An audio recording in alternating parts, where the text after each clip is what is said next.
Hai guys, selamat berjumpa kembali dengan novel populer viral kesayangan Anda ini. Saat ini admin ingin menghadirkan sebuah novel yang alur ceritanya sangat menarik dan seru. Novel ini berjudul Kaisar Agung Seni Bela Diri. Sebelum mengikuti keseruan ceritanya, mohon bantuan kalian untuk subscribe, like, dan share video-video yang ada di channel ini. Selamat menikmati.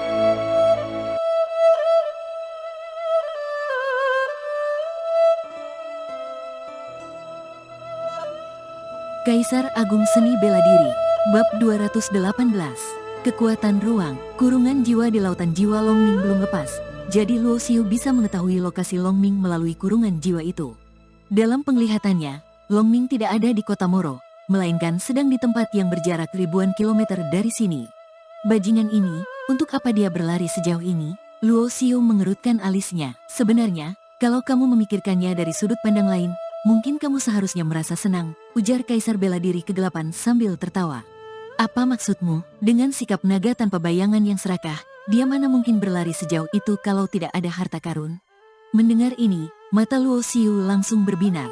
Berdasarkan pemahamannya terhadap Longming, dia bukanlah orang yang rajin. Apa ada peta daratan darah utara di sini? Tanya Luo Xiu pada wanita tinggi itu. Tidak ada peta terperinci, hanya ada yang sederhana. Tapi ada peta terperinci benua Moro, jawab wanita tinggi itu. Berikan aku peta terperinci benua Moro dan peta sederhana daratan darah utara, kata Luo Xiu. Tidak lama kemudian, wanita tinggi itu mengambil 2 slip giok. Dari awal sampai akhir, Luo Xiu tidak bertemu dengan kepala serikat berburu cabang kota Moro yang adalah seorang penguasa bela diri itu. Bagaimanapun juga, mereka berdua tidak punya hubungan apa-apa. Kalau tidak ada keuntungan pribadi, maka sangat normal apabila mereka berdua tidak memiliki hubungan apa-apa. Luas area benua Moro hampir mencapai ribuan kilometer. Luo Xiu pun mulai menentukan wilayah tempat Longming berada dengan kota Moro sebagai pusatnya. Longming berada di dekat sebuah danau yang berjarak ribuan kilometer dari sini.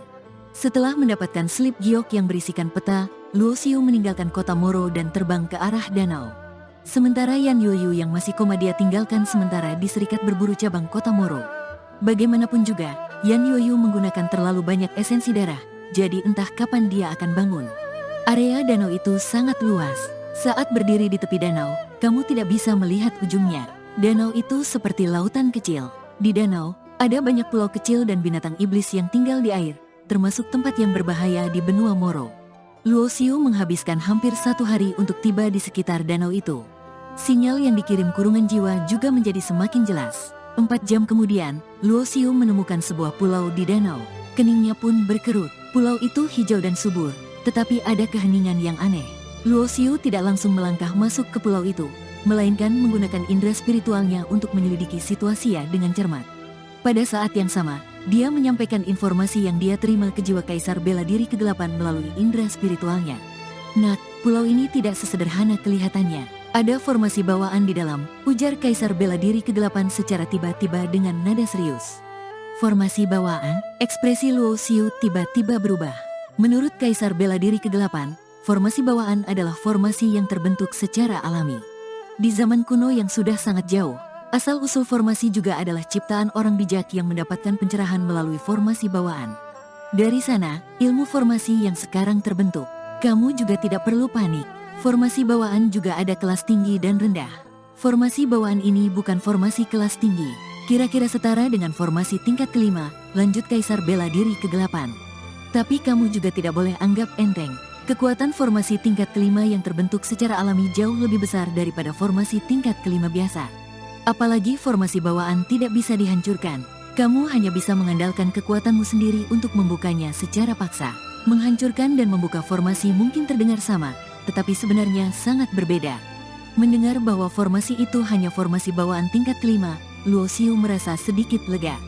Pembentukan formasi bawaan membutuhkan banyak kondisi khusus. Ini juga pertama kalinya Luo Xiu menemukan formasi bawaan. Selain itu, di buku-buku kuno juga ada beberapa catatan serupa. Umumnya, tempat di mana formasi bawaan pasti akan disertai dengan harta karun. Munculnya formasi bawaan adalah untuk melindungi harta karun tersebut. Dalam sekejap, Luo Xiu seakan-akan berubah menjadi naga hijau dan langsung mendarat di pulau itu. Seluruh pulau diselimuti oleh formasi bawaan. Saat Luo Xiu memasuki pulau itu, dia merasakan kekuatan formasi bawaan yang menyelimuti dirinya. Di bawah kekuatan ini, Dia merasa bahwa itu kekuatan kehidupannya bergetar seolah-olah akan terbang keluar dari tubuhnya. Formasi yang mengisap vitalitas semua makhluk, Luo Xiu menyipitkan matanya yang memancarkan aura kematian. Z, manik hidup dan mati di lautan jiwa bersinar, lalu perasaan seakan-akan vitalitasnya diisap itu langsung menghilang tanpa jejak. Luo Xiu adalah pewaris hukum hidup dan mati. Dia memiliki hukum asal-usul di tubuhnya, jadi dia sudah pasti tidak akan terpengaruh oleh kekuatan hidup dan mati. Formasi bawaan yang terbentuk di sini mengisap vitalitas semua makhluk dan termasuk dalam kekuatan kematian. Jadi, formasi itu tentu tidak bisa mempengaruhi Luo Xiu yang sudah mencerna manik hidup dan mati. Melalui kurungan jiwa, Luo Xiu bisa memastikan bahwa Long Ming ada di pulau ini. Setelah mengumpulkan auranya, Luo Xiu menyembunyikan sosoknya dan segera masuk ke bagian dalam pulau mengikuti lokasi yang diberikan kurungan jiwa.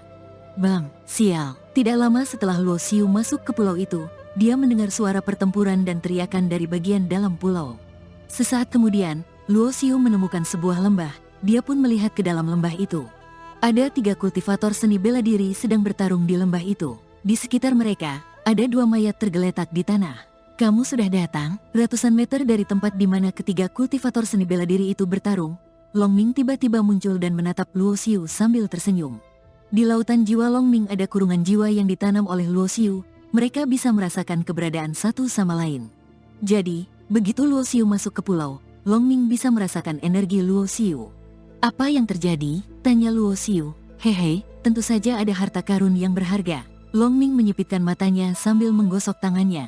Kamu harusnya sudah tahu di pulau ini ada formasi bawaan, kan? Biasanya, di mana ada formasi bawaan, akan ada harta karun.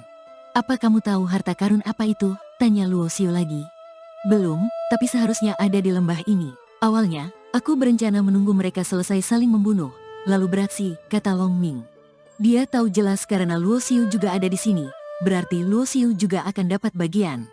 Tidak mungkin semuanya jadi miliknya. Siapa di sana? Tepat pada saat ini, salah satu dari 3 kultivator bela diri yang sedang bertempur di lembah menggunakan indera spiritualnya dan menemukan Luo Xiu dan Long Ming. Sebelumnya, sosok Long Ming sudah menyatu dengan langit, jadi dia tidak takut dengan persepsi indera spiritual. Namun, Luo Xiu hanya bisa menyembunyikan energinya, dia tidak bisa menyembunyikan tubuhnya. Begitu mereka menggunakan indera spiritualnya, Luo Xiu langsung ketahuan. Melihat di sekitar mereka masih ada orang lain, 3 kultivator seni bela diri yang sedang bertarung langsung berhenti bertarung dan terbang ke udara untuk melihat ke arah Luo Xiu dan Long Ming. Ketiga kultivator seni bela diri itu adalah Raja Bela Diri. Pria parubaya berambut panjang berwarna hitam memiliki basis kultivasi level keempat tingkatan raja. 2 orang lainnya, seorang pria dan seorang wanita, tampaknya adalah pasangan suami istri. Mereka memiliki basis kultivasi level ketiga tingkatan raja. Sebelumnya, mereka bekerja sama untuk bertarung dengan pria berambut panjang itu. Nanti baru kita bicarakan siapa yang berhak mendapatkan harta karun itu. Sekarang, kita bunuh dulu 2 orang ini, teriak pria berambut panjang itu dengan nada sinis. Baik, dalam sekejap, ketiga raja bela diri di seberang langsung menyerang.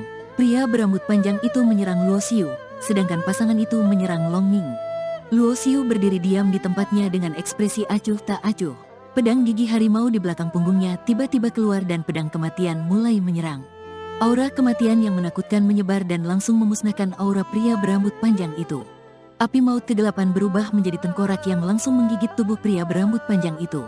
Seketika, cipratan darah memenuhi udara. Seorang raja bela diri level keempat sama sekali tidak sempat bersuara dan langsung dibunuh dengan satu gerakan. Inilah kekuatan Luo Xiu saat ini. Meskipun basis kultivasinya hanya level pertama tingkatan raja, tidak banyak orang dengan basis kultivasi di bawah level ke-7 tingkatan raja yang bisa menahan serangannya. Adegan yang terjadi di sini dilihat oleh pasangan parubaya tadi. Mereka pun langsung ketakutan. Aura pemuda berjubah hitam itu jelas-jelas hanya level pertama tingkatan raja. Kenapa dia bisa membunuh raja bela diri level keempat semudah itu? Meskipun mungkin pria berambut panjang tadi meremehkan lawan, orang yang bisa melakukan ini setidaknya sudah mencapai level ke-7 tingkatan raja, kan? Kurungan ruang. Pada saat ini, Long Ming juga menyerang. Dia mengangkat tangannya dan mengepalnya di udara. Sebuah kekuatan yang sangat kuat membatasi ruang dan langsung mengurung kedua pasangan parubaya raja bela diri level ketiga ini di tengah udara. Kekuatan ruang, pasangan parubaya itu lagi-lagi terkejut. Saat ini, mereka baru mengerti betapa kuatnya 2 orang ini. Satunya bisa membunuh raja bela diri level keempat dengan satu serangan. Satunya lagi bisa mengendalikan kekuatan ruang. Kekuatan kultivasi semacam ini setidaknya sudah mencapai tahap lanjutan tingkatan raja. Luo Xiu tidak menyerang pasangan itu. Dengan kekuatan Long Ming, membunuh dua raja bela diri level ketiga adalah hal yang sangat mudah. Meskipun mereka sama-sama berada di level pertama tingkatan raja, bagaimanapun juga Long Ming adalah makhluk kuno yang dulunya sebanding dengan kaisar bela diri. Selain itu, Long Ming juga menguasai kekuatan ruang. Jika Luo Xiu tidak menggunakan jurus andalannya, Luo Xiu merasa kekuatannya akan hampir sama dengan Long Ming.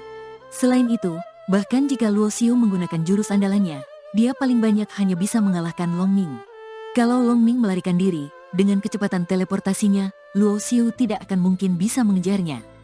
Kaisar Agung Seni Bela Diri, Bab 218, Kekuatan Ruang.